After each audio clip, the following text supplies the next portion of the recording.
Okay. Our next speaker is Mr. Bruce Percival. Okay. He's going to be from the Agent Orange. Come on. Yeah, the Agent Orange Outreach Program, New York State Division of Veterans Affairs. And he's going to be talking about Agent Orange affects the VA position and settlement. I think this is a very important issue because a lot of times people come to me and they say, Barbara, you know, I put in a claim with the VA for Agent Orange and I haven't heard anything, and I have to go through the thing that the VA is not the place to put in a claim. I have another little note here that says that Mr. Percival may be a little nervous. It's not because of his speaking to the audience. It's just because 2 weeks from tonight he'll be getting married.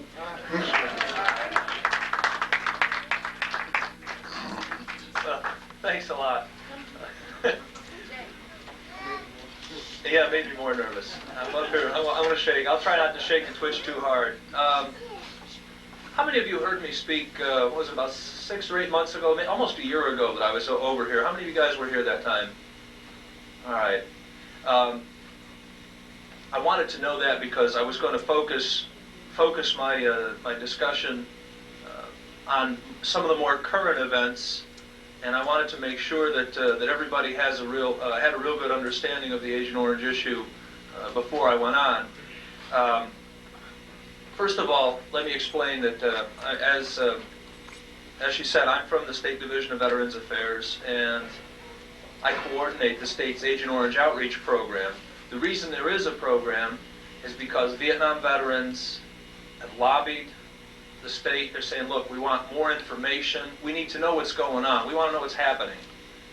And the governor, with assistance from the state legislature, created this program. And the Division of Veterans Affairs has been running it for the last couple of years now, with a lot of success, I might add. Not to pat myself on the back or to pat the division on the back, but we get phone calls from all over the country from people who want to know what's going on. Now, how does Agent Orange fit in with the PTSD discussion that we're having today?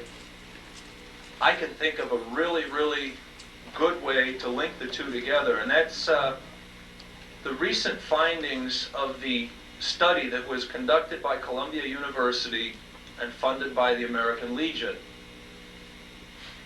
That study is a very controversial study. You know, it's being argued both ways down in Washington and all over the place. But I think one of the most interesting, I'm not going to kick these wires out of the way, one of the most interesting parts of the findings to that study are that the Vietnam veterans who saw the heaviest combat have greater reported post-traumatic stress disorder. That should be no surprise to anybody. The fact of the matter is, according to that particular study, 60% of the veterans who saw the heaviest combat suffer from post-traumatic stress disorder. Other veterans who served in Vietnam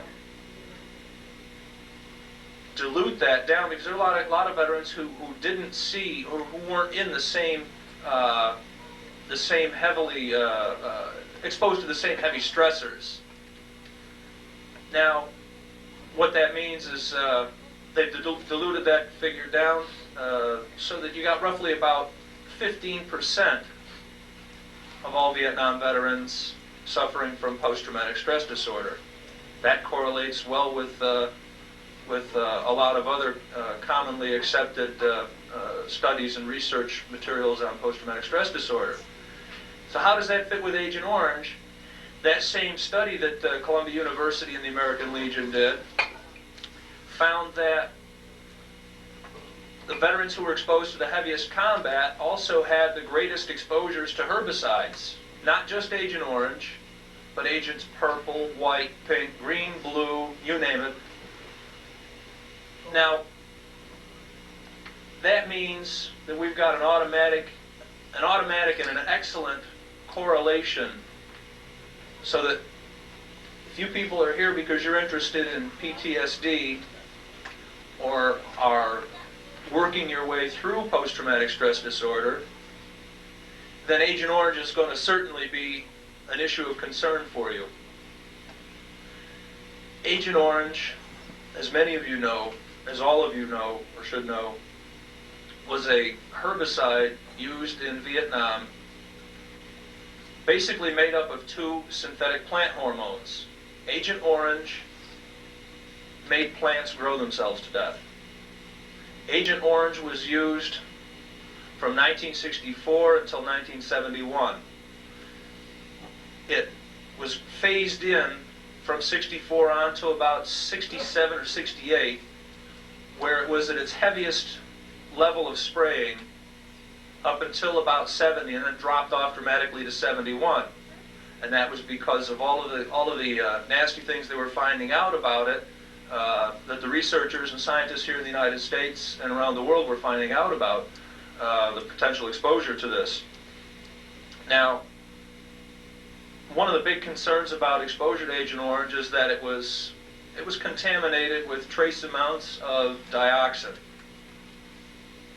Every one of the researchers and scientists I've talked to agree that this particular dioxin, this 2378-TCDD, is the most toxic carcinogenic substance man has ever created.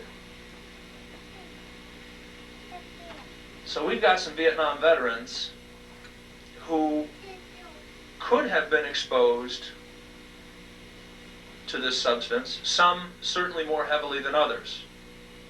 But there were other substances as well that doctors and scientists seem to agree are not anything you want to put on your breakfast cereal every morning. Agent White was half 2,4-D and half picloram. I did a little research and found out that both of those substances are toxic, carcinogenic. Agent Purple was Agent Blue was almost 2/3 cacodylic acid, which is a salt of arsenic. Now, we all know that arsenic's no good for you. You know, arsenic and lace and all the old murder stories. Arsenic is the stuff they used to poison people with, right? So Agent Blue was full of arsenic. Agent Purple also had some dioxin in it, and there were other herbicides as well. Also, something that you've got to keep in mind is that the Dapsone tablets that were used to keep you from getting malaria. How many of you guys who are veterans took Dapsone? Okay, getting a few more hands here. Was that the big orange pill? Those are big gobstoppers. The Dapsone is also suspected of causing all sorts of nasties to your health. In particular, it's suspected of being carcinogenic, which means it could cause cancer. The insecticides that were used in Vietnam were typically about 25% DDT. And we don't allow the use of DDT in the United States because it's no good for you. What this all boils down to is that Vietnam veterans, not just the guys in the field, but certainly to some extent the nurses and people who hung out in base camps, anybody who was over there had some risk of exposure to herbicides. That's been one of the VA's positions all along. I won't say all along, because at first there was no real concern, and then as the concern mounted, they said, well, everybody was exposed, but it doesn't hurt anybody. And now it's the position that the federal government has taken is a little different than that. It's like, well, we don't know who was really exposed and who wasn't exposed. It's really a complicated issue, and it's going to get a little bit more complicated as my discussion goes along, but hopefully at the end of it, we'll have a little bit better understanding. So we've got this chemical soup that veterans were exposed to. Now, you throw in a couple of wild cards, like Not everybody was exposed to the same amount. That's the first wild card. Another wild card is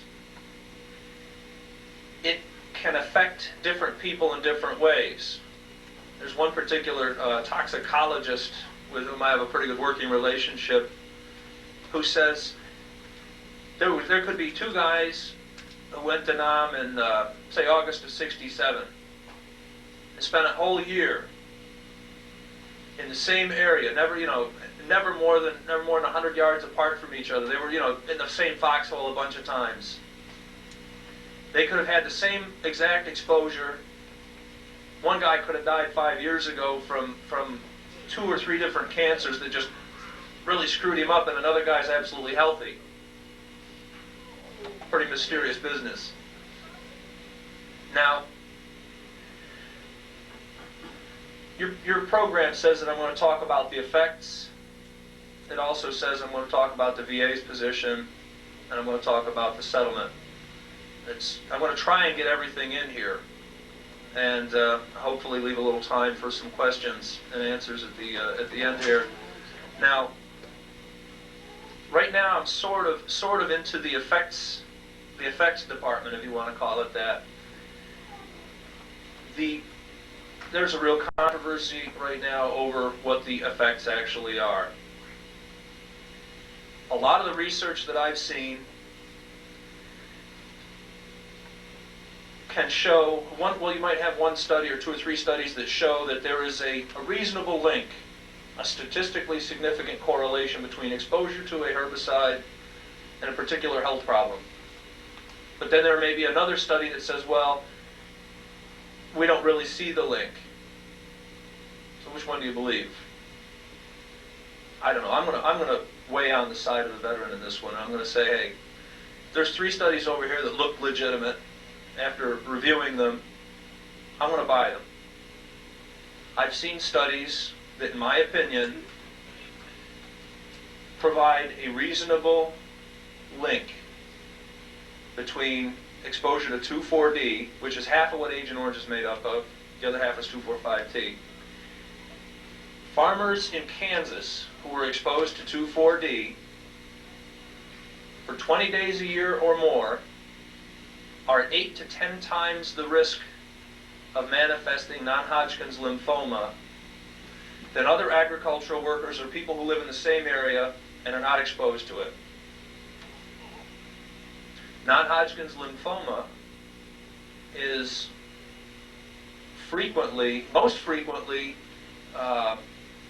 referred to as one of the cancers that Agent Orange exposure. When I say Agent Orange, I mean herbicides. I mean because you got all of that chemical soup we were talking about earlier.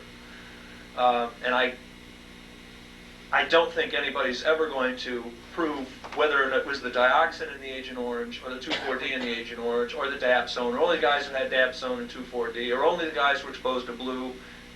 It's real confusing. Let's just keep it to the Vietnam experience here.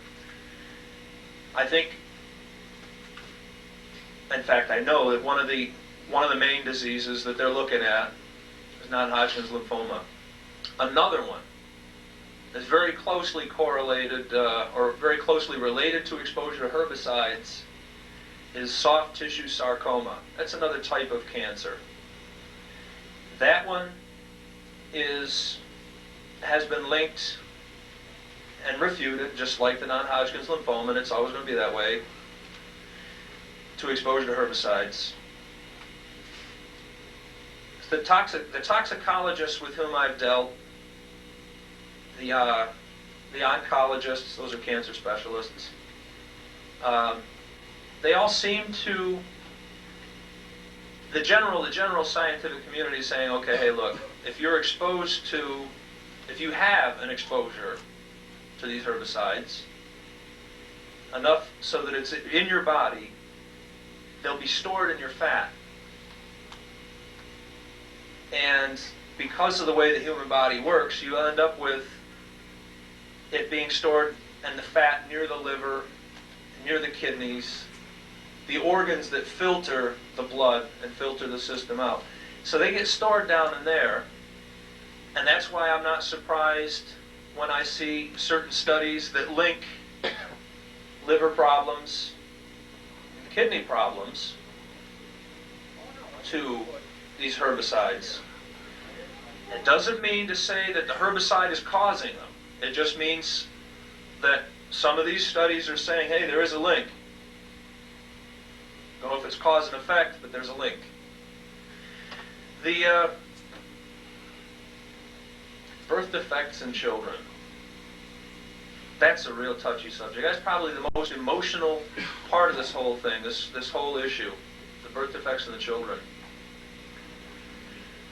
The study that's cited by both Agent Orange activists and the federal government,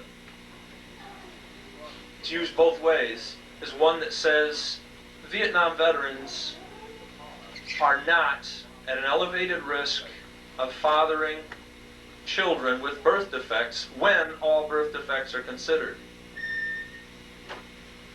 The interesting part about that is when you look at the birth defects that are related to closure during the development of the fetus, such as cleft lip or palate, spinal bifida, or anencephalus, which is a fancy term for a child being born basically without a brain, or with just a little trace of a brain stem. Those three particular birth defects, along with club or missing hand or club or missing foot, there seems to be, according to that same study, a slight increase in the risk. So while it's true that Vietnam veterans are not at risk for fathering children with birth defects when all birth defects are considered, it's also true that they're at greater risk of fathering children with these particular birth defects. Did you have a heavy enough exposure? I don't know. And I don't think there are too many doctors around right now who can tell you. There has been a lot of to-do about a particular blood test. This blood test has been used in a couple of different scientific studies. It's only used as a research tool at this point. It's not being used as a diagnostic tool anywhere that I'm aware of. What that means is, yeah, if there's going to be a study over here, a half a dozen doctors got $100,000 to do a study, they might use this tool. Doesn't mean you can go down to the doctor or stop into the VA here and say, hey, check out my blood. I want to find out what my blood level for dioxin exposure is. Can't be done right now. First of all, there's no way to say for sure that you got the dioxin from service in Vietnam, or whether you got it from working in a chemical plant across the river, or whether you got it from working over here in a nursery, plant nursery that raises a bunch of bushes and shrubs and stuff, and they sprayed it all over there. Don't really know. Another confounder in that whole blood test concept is that every one of us who lives in a modern industrialized society such as the United States has a certain amount of this dioxin, typically about 4 to 7 parts per trillion, which is a real small amount. But the New Jersey Agent Orange Commission contracted with Rutgers University to do a study using this research tool, and a couple of the findings that New Jersey came up with are that 21 years after leaving Vietnam, some Vietnam veterans still have 300 and 400 parts per trillion of dioxin in their blood, which means they had one massive exposure to herbicides somewhere along the line. The question is, are these guys, is that enough to make them sick or not? Well, you're going to have to find out. Wait and find out, and be patient, because the answers aren't all known. The Environmental Protection Agency a few years ago came on record as saying that anybody with an exposure to this dioxin of more than, I'm going to get in trouble now because I can't remember if it was 15 or 16 or whether it was as much as 20 parts per trillion. And that's certainly less than the 300 or 400 parts per trillion. The Environmental Protection Agency went on record as saying, hey, look, anything above 15 or 16 parts per trillion is certainly cause for concern over human health problems. Now, should you worry about whether or not you were exposed to dioxin? I wouldn't worry, I'd be concerned. Another way that this whole Agent Orange and dioxin question links up with post-traumatic stress disorder is that some veterans who are suffering from post-traumatic stress disorder aren't really ready to cope with the anxiety associated with wondering whether or not they had a heavy enough exposure, wondering what their body's going to do, wondering whether they're going to get cancer, whether or not they're going to father children with birth defects. An easy solution to part of that problem is to take advantage of the VA's Agent Orange screening exam. How many of you guys who served in Vietnam and who believe you were exposed to Agent Orange or have a health problem related to Agent Orange exposure, you believe is related to Agent Orange exposure, have had the Agent Orange screening exam? 2. There is a very, very useful tool when it's done properly to help alleviate some of that extra stress. The exam is given. It takes, it's different at each VA medical center, but I believe here in Brooklyn they conduct the Agent Orange screening exams at the Ryerson Street Outpatient Clinic. And I met Dr. Abrenica. I believe he's still the environmental physician in charge of that program. And he's a pretty conscientious guy. What you need to do, what I recommend you do, is make a phone call and set up an appointment to take that Agent Orange screening exam. It's a good, thorough physical, when it's done properly, that will look at all your bodily functions, and it focuses on whether or not your liver's working right, what your urinalysis shows. If there's an indication that you need a sperm count, well, they give you a sperm count. An x-ray. I mean, they give you a good, thorough physical. This can do 2 important things. It can tell you, first of all, whether or not you've got any health problems that you need to have looked at and nipped in the bud, hopefully. And second of all, if you're healthy, it can put your mind at ease. Now, I think that's one of the most important Agent Orange related programs that the VA has right now. And it's a good one, and we need to use it. I'll tell you how important it is. Hang on just a minute. I'll knock off in about 5 more minutes. I'll tell you how important it is. When I say we, I mean the Division of Veterans Affairs. I mean Jim Peluso, Deputy Director for Program Development, my supervisor, went to Washington this week, Tuesday, and read a 15-page testimony to the VA's Advisory Committee on the health-related effects of herbicide exposure. And one of the things we said is, that's a good program. It needs to be used better. The VA needs to get more outreach out. I know the Brooklyn VA Medical Center has done some pretty good outreach. In fact, I would like to commend whoever is in charge of the outreach for that program, because it's the best I've seen anywhere in New York State. There's a regular brochure that describes what the exam is, what to expect, where to get it, how to get it. It's good. You're lucky down here. There are other places. There are 2 other VA medical centers right here in New York State that do 2, count them, 2 Agent Orange screening exams per week in an area that has a veterans population, a Vietnam veterans population large enough where that based on 2 Agent Orange screening exams a week at one hospital, VA medical center, and 2 at the other, it's going to take, according to my calculations, 87 years to test all the Vietnam veterans in that catchment area. Fortunately, for the veterans in that area, there's a Vietnam veteran Agent Orange activist who And I'm not plugging VVA, but he's also a member of VVA. He's a hell of a nice guy.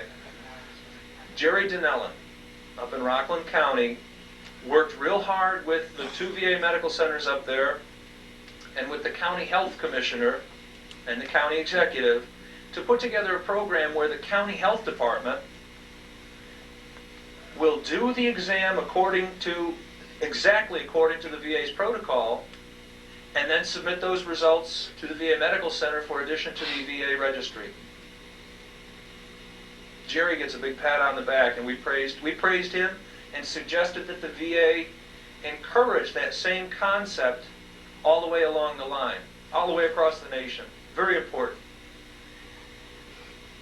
The other thing that we need to do is we need to realize that the VA right now is in flux on the Agent Orange issue.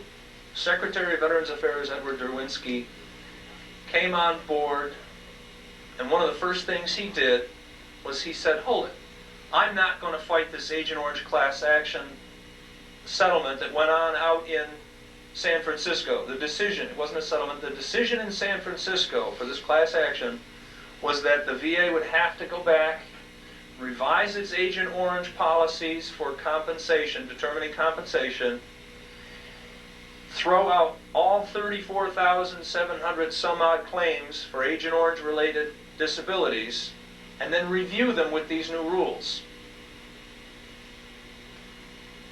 Secretary Derwinski gets a pat on the back.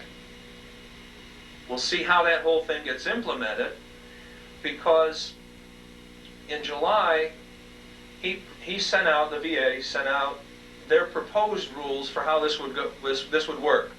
What those proposed rules said was that they were going to require that the panel of scientists who reviewed these studies go back, look at them over again, and this time not look for irrefutable proof of a direct cause and effect relationship, but let's look for a reasonable link. That's what the law required in the first place back in 1984. Let's look for a reasonable link. We'll give the veteran the benefit of the doubt. That's what the proposed rules said.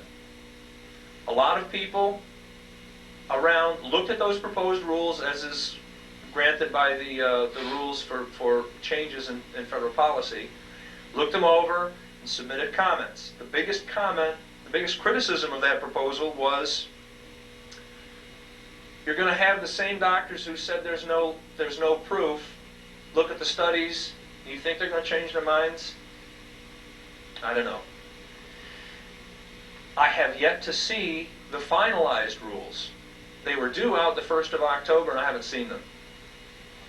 What I have seen was a statement from the VA that our Deputy Director, Jim Peluso, who, by the way, is a Vietnam veteran, served with the Big Red 1, 68. Jim came back, and he sat down with me, and I'll tell you, we were real excited about some of the things we found out. The VA's advisory panel is going to focus immediately after those hearings for the next 2 or 3 weeks, 3 or 4 weeks, maybe a month or so, on all the scientific evidence related to non-Hodgkin's lymphoma as it's related to herbicide exposure. They're going to look at that. They're going to look at it using the proposed changes. In other words, they're going to look and see if there's a reasonable link. If there is, that's going to open the door a crack and say, okay, there are about 2,500 Vietnam veterans nationwide who suffer from non-Hodgkin's lymphoma. Those guys might have a very real chance of getting service-connected compensation for that disability. The next one they're going to look at, according to reports from Washington this week, would be they're going to look at soft tissue sarcoma, and they're going to go down the line. Each and every one of the conditions that have been alleged to be linked, they're going to look at them. Until they're out writing, I can't say which ones they're going to do and which ones they aren't going to do. But I feel real optimistic about that, because if you're 100% service connected, you're going to be getting somewhere around, what is it, about $14,000 or $15,000 a year, Dan? 100% service-connected veteran, About 15 years. about $15,000 a year. That's certainly a far stretch different than the money that's available from the class action settlement that was handled here in Brooklyn, the product liability litigation where Vietnam veterans sued the makers of Agent Orange and got a $180 million settlement that grew with interest to $240 million and is being handled over in Connecticut. If you're a Vietnam veteran and you suffer from a long-term total disability that was not caused by traumatic causes, like a war wound or stepping on a landmine or gunshot or automobile accident, that was not caused by accidental causes, and it was not self-inflicted, and that occurred before your 61st birthday, they will assume that that disability was caused by herbicide exposure. If you filed before 85, you could be eligible for the maximum payment, somewhere around $12,800, to be made in six annual payments, starting last year and running up to 1994. That's about $2,400 a year, something like that. $2,400 a year for the next 6 years is far cry different than 100% service connection for a service-connected disability. But if you've got a health problem that you think is related to, that you suspect may be related to herbicide exposure, get in touch with a state veteran counselor, file a claim for it. I spoke to a gentleman a little while ago who said he had his gallbladder removed. I'm not saying that Agent Orange exposure or dioxin exposure or anything else exposure caused that to have to be removed. What I'm saying is, go ahead and file the claim and let the VA say it isn't or it is. I'm not saying that the guy who's suffering with a severe case of chloracne or any other health problem shouldn't file. I'm saying go ahead and file a VA claim for service-connected disability. If you're suffering from a long-term total disability, file with the Agent Orange class action settlement. There are those two sources of compensation for your condition. There is a third, very, very underutilized option. In New York State, and in New York State alone, because Governor Cuomo and the state legislature are on top of this, and they want to give New York State's Vietnam veterans every possible shot in the Agent Orange issue. New York State has a law in the books that says you have the right to file a claim, to file a lawsuit, your own individual lawsuit. G.I. Joe veterans' own lawsuit against the makers of Agent Orange or herbicides within 2 years of the date you discover that disability. Not 2 years from the time you were exposed, but 2 years from the date you discover that disability. That law's on the books. If you get sick tomorrow, you can go talk to a lawyer and file your own suit. If you want to, I don't know. If your lawyer advises, I don't know. But you have that right in New York State. So that's a third possible source of compensation for Agent Orange-related disabilities. We talked about compensation. We talked about the Agent Orange screening exam. Use both of those. The third thing is, if you have some health-related condition that could well reasonably be linked to Agent Orange exposure, the VA has another wonderful policy whereby you're considered Category A. They will, if they determine in fact that it is reasonably linked then they will say, okay, hey, look, you're category A and you're entitled to priority care for that condition. I don't know what else we can really ask for except for good quality, prompt and courteous treatment for medical conditions that are linked to Agent Orange exposure, compensation for those disabilities, and some answers.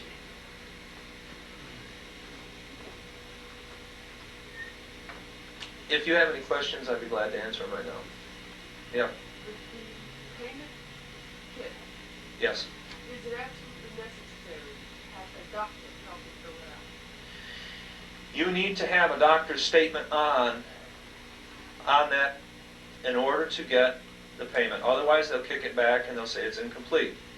Now, there was a real neat agreement set up between the VA in Washington and the special master who's in charge of the Agent Orange settlement, whereby the VA in Washington assured the special master that every VA medical center will willingly help you with that medical part.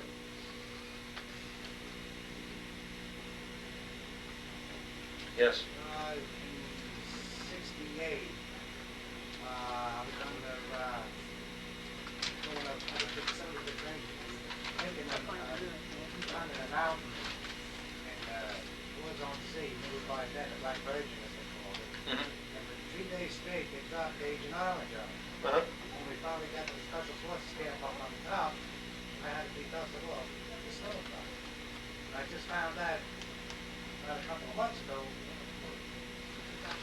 for the 25th Infantry Division, she did, that I had stomach viral stuff, you know, and the same voices getting over you. Mm-hmm. Let me tell you a little about that. There's some doctors down here in New York City who are on the cutting edge of some new material.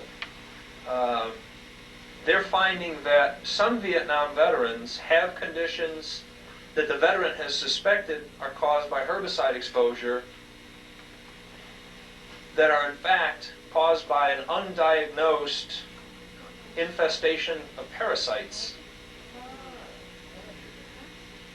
Now that's, another nation heard from. Okay, you need, if you've never had that Agent Orange screening exam, get the exam, talk to a doctor, say, hey look, I don't know if it's herbicide exposure. It certainly could be, because the two or the three main ways that herbicides were absorbed or can be absorbed by the body are by breathing them, swallowing, or skin exposure. The two primary are breathing and skin exposure, with skin exposure being the most likely source. If you got a stomach problem, if you got a problem anywhere in the digestive tract, I would suspect. I'm not saying it's caused, I'm not saying blame it, I'm saying I would suspect an act. Pardon me? Well, whatever. I would act accordingly. I would act as though it were in fact linked somehow. Yes.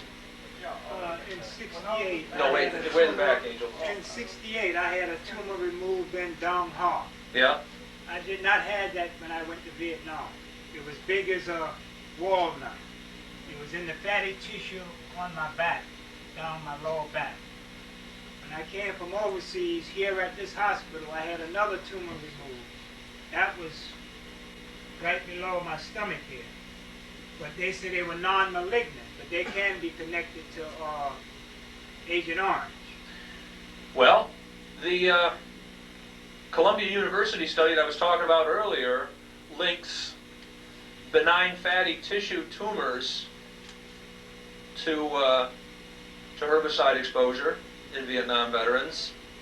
It could well be linked. I'm not a doctor and I can't say, yeah, it's caused by it. I haven't looked at it. I haven't seen a biopsy. I couldn't read or analyze the biopsy. I could read the report and certainly make heads or tails from it. But I would act as though, or I would suspect that herbicide exposure could have had something to do with it. Thank you. Yes. Yeah, I was in Vietnam in 1968, 69, and I was in Pineapple Grove.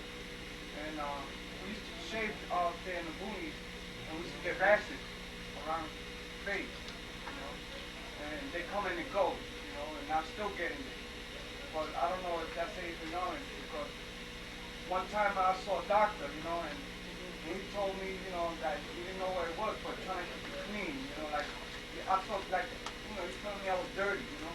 I got very embarrassed, and it hurt, you know. I can't tell you whether or not it's caused, what you know, your facial problem is caused by that herbicide exposure, but I would knowing what shaving does to my face, and over 20 years experience of shaving, I know that if I use a razor, that I'm irritating the hell out of my skin. It itches a lot. It may be. And I'm still getting them, you know, like. It would be, in my mind, I'll tell you, in my mind it would be reasonable to suspect that if you're irritating the hell out of your skin in an environment where you could have been contaminated through the skin and you've got a weakened skin, well then I would suspect. Like I'm kind of scared, you know. Well, Scared. have you had the Agent Orange screening exam? I don't know. I can't because I'm afraid what I might find out, you know. But it's something you really ought to think about doing, because they could tell you whether or not you've got anything to worry about or whether it's just a skin rash. I'm afraid.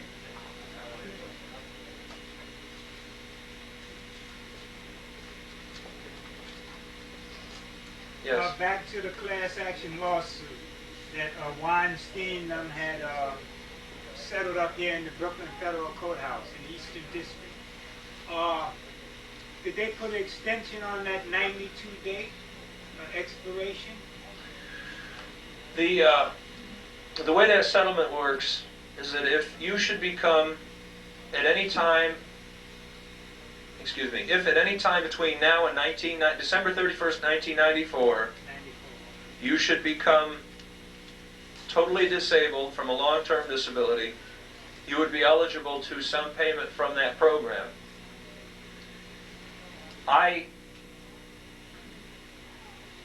Personally, I think the payments are small and almost inconsequential. And if you've got some kind of disability, I would do my damnedest to fight for VA service connection for it. I'm not saying it's going to be automatic. I'm not saying you're even going to win, but what I'm going to say is that's where I would go. Would you sign your body away in life and in death to experimentation? Even after death, they can exhume it and perform all type of tests on it? Man, I don't know. There's a clause in there somewhere. I don't know how that all works, but that's a good question. I don't have an answer for that. When you sign your body away, I don't know. Yes. Which experimentation before the exam, and where can you have that done in Suffolk County? It can be done at the Northport VA Medical Center, and what you need to do is to call out there, and if you've got a veteran who needs who should take the screening exam, call the VA Medical Center and ask to speak with the environmental physician and schedule an appointment for the Agent Orange screening exam. It's a very valuable tool. Who pays for that? That's done by the VA. That's a VA service, VA Medical Center service. Yes. What did you say the payment is? That's from a private company? What's the outcome? It was Dow, Monsanto, Hercules, and 4 other chemical companies. If there are so many different levels of payments, the maximum payment that they expect, and it could change, it could go higher, it could be lower, but the maximum total payment is expected right now to be somewhere around $12,800 over 6 years, or about $2,300, $2,400 a year. The average payments are somewhere down around $4,000 or $5,000. or somebody with a disability. If any of you know a Vietnam veteran or a family, the spouse or children of a Vietnam veteran who's passed away because of a condition that is not traumatic in nature, not accidentally caused, not self-inflicted, so on and so forth, that whole list of things I said earlier, the survivors would be eligible for a payment of approximately $3,500. That's the other side of the settlement. Now, I encourage, if you know anybody who's eligible for that, go ahead and file for that, and file for a VA service-connected benefit too. I really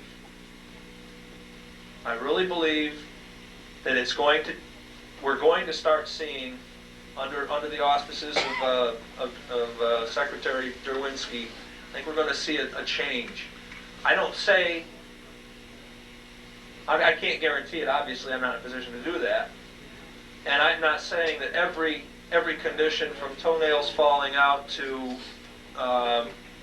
skin discoloration to lung cancer to whatever is going to be compensated. We've got to wait and see how that goes. But you can rest assured that Governor Cuomo's Director of Veterans Affairs is lobbying diligently every step of the way on this thing, because Agent Orange is a very important issue to New York State's 131,000 in-country veterans and their families and their friends. It's important. It's an important issue that needs to be appropriately addressed. VA's not paying claims right now. Not now. They're reviewing their policies for determining which conditions will be service-connected, and then they're also reviewing how they're going to, who's going to get payment. Once a condition is given presumptive service-connected status, well then the veterans who have that and the survivors of the veterans who had that or died from that would be in a much better position. I think, based on some of the science I've seen, but again, I can't predict the future, but I think there's every reason to suspect that that either through the VA's action or through a congressional act, through a law, the non-Hodgkin's lymphoma and soft tissue sarcoma will be two conditions that will be compensated or considered service-connected, presumed to be service-connected, sometime in the near future, next year or two. How many? One more question? Yes. Back in the mid-70s, to the late, maybe around 77, this hospital here did a screening for Agent Orange. There was one doctor that was handling it, and they asked you a lot of questions, where you were in country, what your MOS was, and they didn't give you a physical. They didn't give you. I don't remember getting any kind of medical, and they never gave you any kind of results. You have the result. You have, the right under Public Law 9772 to go and have a free Agent Orange screening exam. You suggest do it again. Forget about. If you never had one, you've got a right to have that physical. Well, they told me they gave it to me.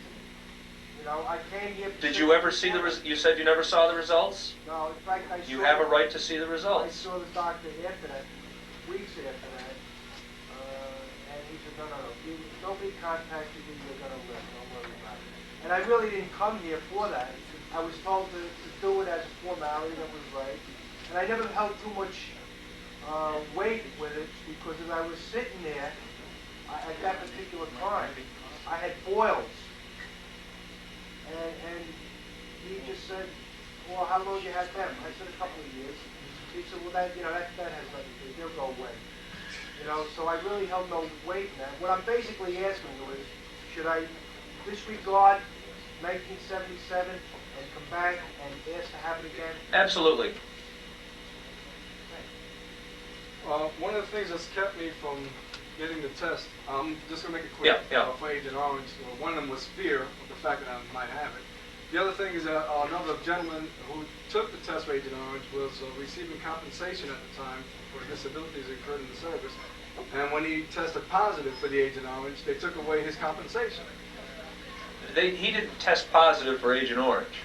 Or whatever it was. They said that he had He had some condition that he alleged was caused by Agent Orange exposure, and when that happened, the VA said, "Yeah, okay, they've done that. He's not the only guy they've done that to, but if these new rules go through the way I think they're going to go through, what condition does he have? Do you know?"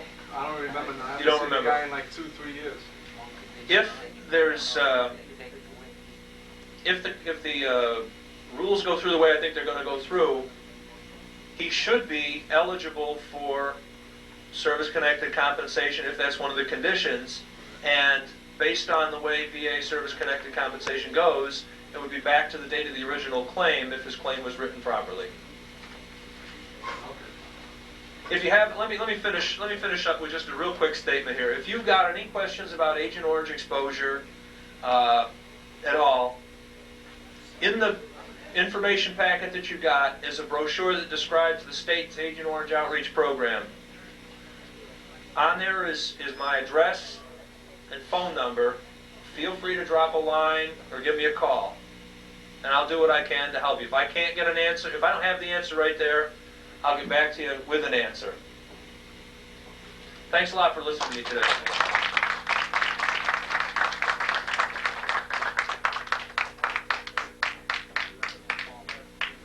If anyone still has any energy, Danny Freeman wants me to announce that there's going to be a VVA dance. So if you feel like dancing, where is it going to be, Danny? St. Francis Station, 13th Avenue, 57th Street, 8 p.m. Okay, you got it. Everyone's welcome with $18 a person, I believe it is. Help yourself.